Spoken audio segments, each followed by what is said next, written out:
स्थानिक स्वराज्य संस्थेच्या आता निवडणूक आहेत आणि ज्यांना ज्यांना आता कुणबी प्रमाणपत्र मिळाले ते ओबीसी मधून उभारण्याच्या तयारीत आहेत. अशा पद्धतीने या गोष्टीला फेस करणार. तुम्ही आता फारच खोलात चालला म्हणून तुम्हाला एक सांगतो की फसवं समाधान हवं असेल तर घ्या. दाखला मिळाल्यानंतर त्याच्या आधारे निवडणूक ऍडमिशन नोकरी मिळत नाही. त्यासाठी पडताळणी लागते, व्हेरिफिकेशन लागतं.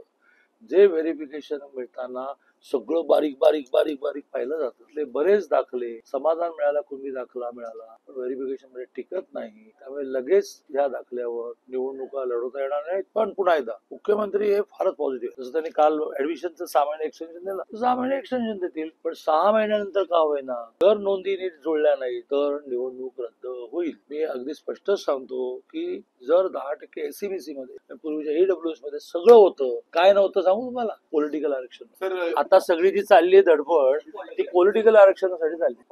आम्हाला गावचं सरपंच व्हायचं, पण व्हा ना, कायद्याची चौकटीत व्हा, नाही तर व्हाल आणि 6 महिन्यांनी कॅन्सल होईल. मुख्यमंत्री जाणार भेटायला, मुख्यमंत्री जाणार भेटायला लावू नका. कोण म्हणाल? अजितदादा म्हणले, पवार साहेबांनी सांगितलं घटनेत बदल करा. अजितदादा म्हणले मला जास्त खोलात जायला लावू नका. देवेंजींमध्ये आणि अजितदादांमध्ये फरक असा आहे की देवेंजी जे खरं आहे तेही बोलणं टाळतात. ते माणसं जपतात. अजितदादा आमच्यात फटकळ, ते कधी कधी तसं लागतं आणि तेव्हा ते म्हणे बोलायला लावू नका, नाही तर सगळं काढत इतिहास. तर जे इतिहास आहे ना ते त्यांच्या घरातले त्यांचे पुतणे आहेत त्यांचे, आणि त्याच्या वेळेला त्यांचा फर्स्ट कन्सल्टंट अजितदादाच होता. आता वितुष्ट निर्माण झालं. प्रत्येक गोष्ट अजितदादांना विचारून केली की नाही, दादांना सगळं माहिती.